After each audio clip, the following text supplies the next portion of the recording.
Apa itu anekdot? Mungkin dari kata-katanya sangat beruntung sekali.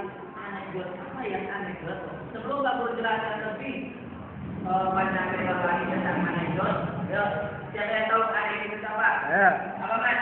Anekdot merupakan cerita lucu atau menggesek yang bertujuan memberikan suatu pembelajaran tertentu. Anekdot lucu, ya. Oke. Kita bisa lihat lucu. Tadi teman kalian tadi sudah menjelaskan lucu, menarik.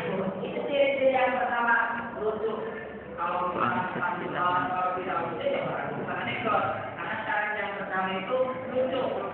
Selain lucu, apalagi yang harus kalian perhatikan dalam sebuah anekdot? Selain lucu, ya. Jadi dalam sebuah cerita anekdot itu harus ada pembelajarannya. Jangan sampai anekdot itu hanya lucu-lucuan saja. Ketika ditanya manfaatnya ada, itu tidak benar. Harus ada manfaatnya juga. Selain itu, tokohnya faktual. Tokohnya faktual. Faktual itu apa sih? Tokoh faktual. Faktual itu apa? Benar. Jadi kalian boleh kok membuat cerita anekdot, yang penting 3 unsur tersebut masuk ke dalam kriteria yang mana disebut dengan anekdot. Yang pertama tadi apa? Lucu. Yang kedua, tokoh faktual, terkenal. Sementara yang ketiga terakhir mengandung pelajaran. Selain lucu, tokohnya faktual terkenal. Yang terakhir itu mengandung pelajaran. Memberi pelajaran kepada semuanya. Jangan sampai ceritanya itu hanya cerita semata. Ingat, anekdot bukan seperti stand up komedi. Ya, bukan seperti itu. Beda. Contoh, ada yang bisa membuat cerita anekdot. Kan tadi tokohnya terkenal, faktual. Misalkan kalian boleh membuat cerita kamu boleh, tapi dirubah. Misalkan tokohnya menjadi tokoh yang terkenal. Yang terkenal siapa sih saat ini? Misalkan Jokowi. Boleh, silakan. Cerita kamu dibuat, namun tokohnya menggunakan tokoh Jokowi. Kenapa menggunakan tokoh Jokowi? Karena faktual. Jangan sampai kamu membuat sebuah cerita anekdot, tokohnya yang biasa-biasa saja. Kurang tepat. Ibu saya saja deh yang mau jadi tokohnya kurang tepat. Karena itu tidak memenuhi syarat dari anekdot. Jelas ya? Oke. Tadi pengertian sudah, ciri-ciri dari anekdot sudah. Sekarang strukturnya. Struktur anekdot terbagi atas 5.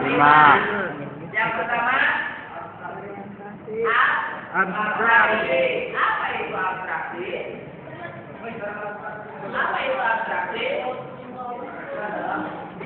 Biasanya abstraksi itu seolah-olah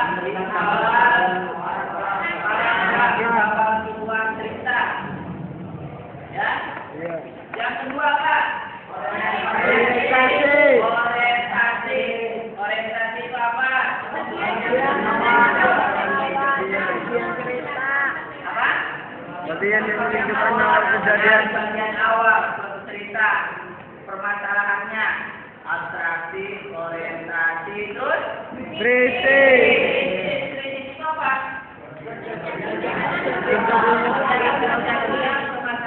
Kalau tadi abstraksi itu di awal paragraf, pertamanya pendahuluan, kemudian orientasi munculnya suatu masalah, kemudian kritik masalah itu sendiri yang semakin besar.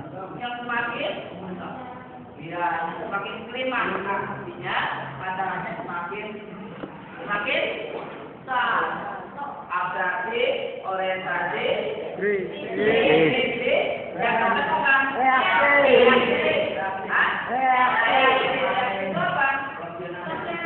tanggapan.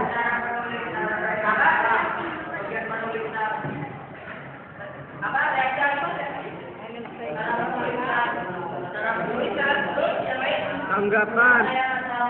Ya, reaksi itu penyelesaian masalah. Kalian bisa lihat tadi krisis itu kan munculnya suatu masalah, artinya klimaksnya.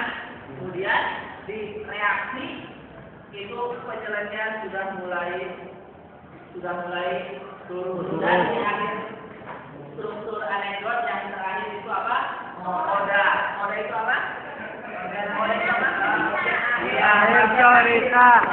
Penutup. Ada yang mau bertanya, silakan. Ada yang mau bertanya? Ada? Oke, kalau tidak ada, coba kalian buat contoh anekdot. Atau mungkin sebelum kalian membuat contoh anekdot, ada yang bisa bercerita atau membuat anekdot. Contohnya, anekdot itu yang penting lucu. Tokohnya tak kuat. Memberikan pelajaran buat yang membaca tentunya. Kalau memberikan contoh sedikit saja. Ya, ceritanya seperti ini. Anekdot Abu Nawas. Semua orang tahu mungkin siapa Abu Nawas. Ya, dia itu seorang tokoh yang terkenal pada masa itu. Diceritakan si Abu Nawas dengan anaknya hendak melakukan perjalanan ke suatu kota yang sangat jauh. Ketika itu belum ada yang namanya kendaraan. Waktu itu baru ada yang namanya kuda. Namun si Abu Nawas kuda pun belum mempunyai atau tidak mempunyai. Dia hanya mempunyai kuda yang kecil, keledai. Ya, kuda yang kecil. Anak dan bapaknya sedang melakukan perjalanan. Kemudian bapaknya mengatakan, "Nah, daripada kita jalan, lebih baik kita naik kuda aja ya, keledai saja." Oke, kata anaknya. Kemudian bapaknya berkata, "Kamu saja nak yang naik ke atas keledai." Akhirnya anak tersebut naik ke atas keledai dan bapaknya menuntut keledai tersebut. Di jalan banyak orang yang berkata, "Dasar anak yang tidak tahu diri. Masa bapaknya suruh jalan anaknya enak-enak naik di atas keledai," kata orang yang berseberangan. Ya.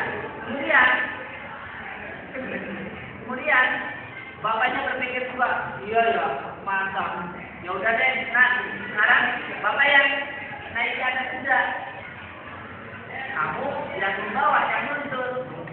Gantian. Akhirnya bapak yang naik di atas kuda kecil gede. Kalau misalnya diibaratkan naik kuda itu karena kudanya kecil, itu satu orang saja sama bapaknya kudanya kayak repot banget gitu. Ya. Apalagi kalau berdua, tapi dipaksakan. Akhirnya bapaknya yang naik di atas kuda kecil, kemudian anaknya itu terus melewati kampung pula. Kemudian orang-orang kampung berkata, "Dasar bapak yang tidak tahu diri. Masa anaknya suruh jalan bapaknya naik di atas kuda enak-enaknya." Kemudian bapaknya berkata, iya, saya tidak banget ya. Akhirnya bagaimana? Aduh, bagaimana ini nak? Kamu yang naik di atas kuda, bapak disalahkan.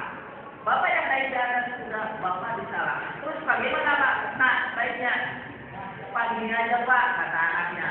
Bagaimana kalau misalkan kita berdua, ya, naik di atas kuda?